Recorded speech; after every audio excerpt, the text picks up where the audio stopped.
Yo, what up? It's 135 The Beat, Miami's new #1 for hip-hop, R&B, and The Breakfast Club. Famous Friday, special guest D Nice in the building. You know what I mean? Should call him D Iced Out, you know what I mean? But, you know, D Nice is his name. First question, well, before I even get into the questions, big shout out to VG Vodka, black-owned, operated, no hangovers, no headaches.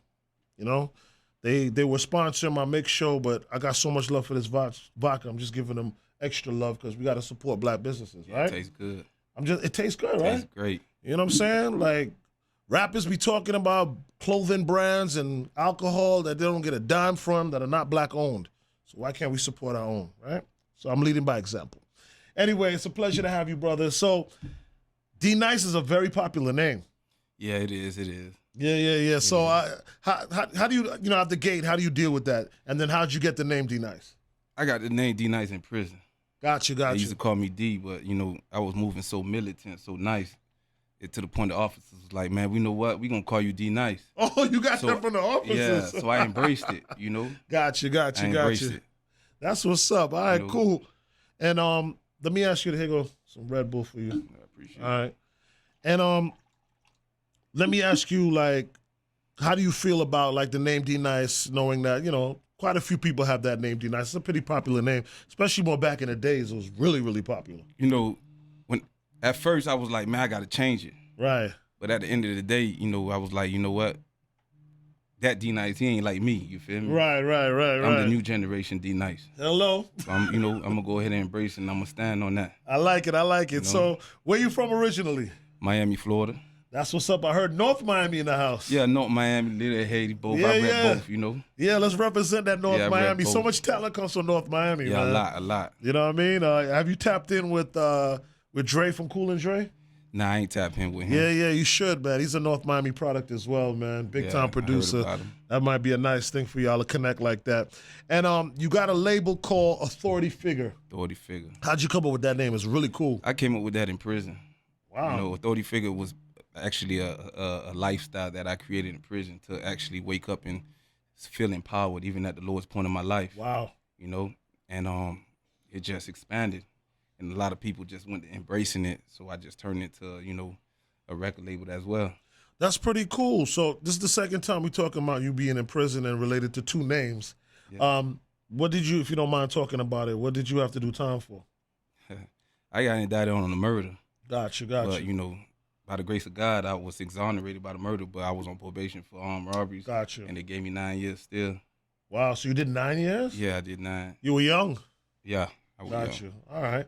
And then now you got your stuff together. Yeah. Your energies is in that rap game. Yeah. Heavy. These are beautiful stories, Yeah, heavy. You know what I'm saying? Because you could still be knocking heads over right now, if that's allegedly. But, the fact that you were able to find a way out and put some energies into this music game, I think it's a beautiful thing, man, and a beautiful opportunity for not only you, but your family. Facts. That's what's up, man. So listen, let's talk about, how you first got started in the game. Like, what was your introduction to hip-hop? My introduction to hip-hop was in prison as well. Right. When I went to prison, I seen everybody on the yard, they beat, and you know what I'm saying? That was like a form of therapy. Right, That's how we was expressing our feelings at the time. So I was sitting there watching. I'm like, man, I want to learn how to rap too. And I had a homeboy named SK. He was like the best rapper on the pound. And he was like, hey, this how you write a 16, this, that. And I just came home and I just said, you know what, I'm going to try it. And that was it? Yeah. And did you like how it allows you to express yourself and all these things? Yeah. Most definitely. That's beautiful, man. So did you have goulash while you was? Yeah, a whole bunch of goulash. I ain't make them, though. I just provided. You know what I'm saying? I stayed on the phone. My homeboy Fresh put me on the goulash. We was in South by Southwest in Austin, Texas. Yeah. And we had rented one of those Winnebagos or whatever. So we was in there thugging it, man. And, and so they introduced me to that, where you crush up the chips. And, heavy goulash. Yeah.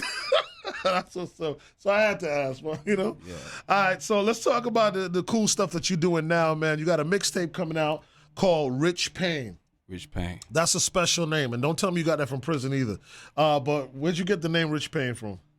I got the name Rich Pain from my situation, having a rich state of mind and the things that come with it. You know, a lot of people thinking being rich and maintaining that state of mind of that richness is like it's just a smooth selling. It come with a lot because it come with a, you know, to maintain that state of mind. First, you have to be a leader, and being that leader, a lot of people depend on you, not just you, your energy, sometimes your financial status, and it come with a lot of pain as well because it come with a lot of enemies and hate that you got to deal with. So I call it rich pain. I deal with that. I like that name. Yeah. I like that name. But it's you know what's interesting too. I used to always think like, man, rich people got it good, they got it easy, until they started coming out with them housewives of this and the this and that, and then you start to realize even with all that money, they still got even more problems, even more issues, because the money sometimes could compound the issues. Exactly. You know what I mean? So I understand that, man. You got a joint that's buzzing right now, a music video and a song called "Long Live You." Long live you. Yeah, so rest in peace type song. But can you talk about that song and how you came up with that? First and foremost, long live to my boy Wes. That's like my brother. Got you know, you. He was one of the fellow comrades that I had that took care of me while I was in prison. Wow. You know, and you know, he passed away. You know, and that was like the closest person that I had in my life that actually passed away. When I felt that, besides a family member, Yeah, you feel me? yeah. Like a homie, that was like. Was it tragic? Was it like gun violence or accident? Yeah, he got shot. Man, He got sorry. shot to try to rob him. He shot the dude shot him back. You know, Right. But, you know. But, you know, I always told him casualties is part of the game. Right. You know, so that was something I already put in my mind that I'm gonna accept that. Right. You know, but you know it hurt. So I like, you know what, I'm gonna create something that's gonna stick with me and the family and the homies forever. And that's part of the therapy. Yeah. Yeah. You know what I mean? Because now you made this beautiful song and it's on, and then a lot of people now are gravitating to that. And people who lost people They as can well. relate to it. You know what I'm saying? So I'm happy that's doing well for you, man. Yeah. And that's gonna lead into you dropping that Rich Pain joint. Exactly. Beautiful, man. You had a buzz earlier on a joint called Touchdown.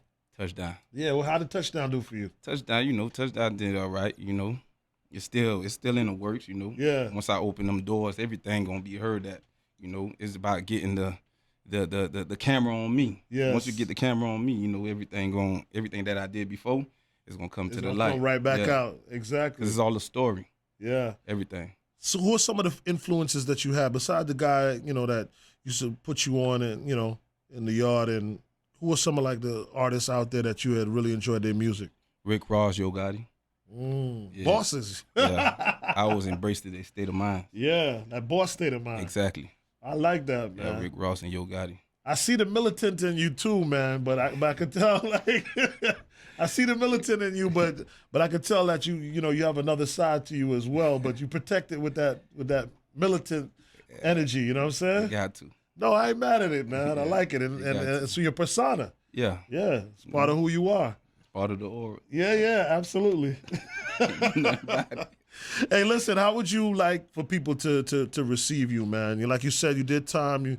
Now you're trying to focus on keeping things on the up and narrow. One of my biggest issues is that I see cats, you know, like you come through, man, and I'd be so happy that y'all have this opportunity to be in the music game.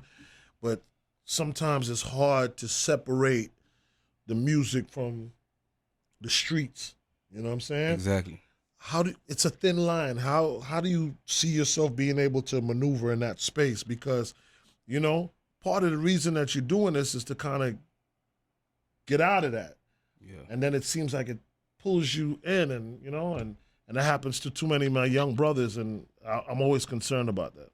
You know, it's all a process, you know, and a lot of people don't see the process. Yeah, you focus on the music, you know, some people like Young Thug, you know, I think about that dude every day. Yeah. You know, and I'm trying to learn from him as well. You know, Gun, all them boys, they made it to us. That's how it look outside looking in. But we still have ties, you know, to the streets no matter what. Right. Because we have homies that's in the street that we still connected to. You know what I'm saying? So you connecting to the street is still, you still connected to the problems of the street as well. Right. You might as well say, man, hey, I made it. Y'all boys, y'all go y'all way, I go my way. That's the only way you're going to do it. Right, but that's not really respected in that kind of a way, because if you ain't made work it, like you that. want to, yeah. But then isn't it harder for you, and please, you know, like whatever you don't feel comfortable answering, don't. But I'm genuinely trying to understand. But isn't it harder for you though? Because although you've picked this direction and you trying to clean things up and move in this direction, you still got some homies that may be doing whatever. But because now you're an artist, it's a bigger target on your back. Exactly. You understand what I'm saying? So you're taking a bigger risk than some of the other homies. You know what I'm saying? So, you know, that's tough. It's going to get to a point where you're going to have to make a decision anyway. Yeah. You know, you're going to have to minimize the risks you take because you understand once that target on you, once them cameras on you, it's certain things you can't really do. You know what I'm saying? Right. So that's on you. Right. How you deal with that. That's what's up, man. Well, listen, man, you got a good head on your shoulders, brother. Yeah. You know what I'm saying? I really enjoy, like, these type of interviews, believe it or not. I always tell people that, like, you know, like the other artists who made it, like, I love these because I love to see where you're going to be next year. You know, is he going to come back and holler at me about his next album?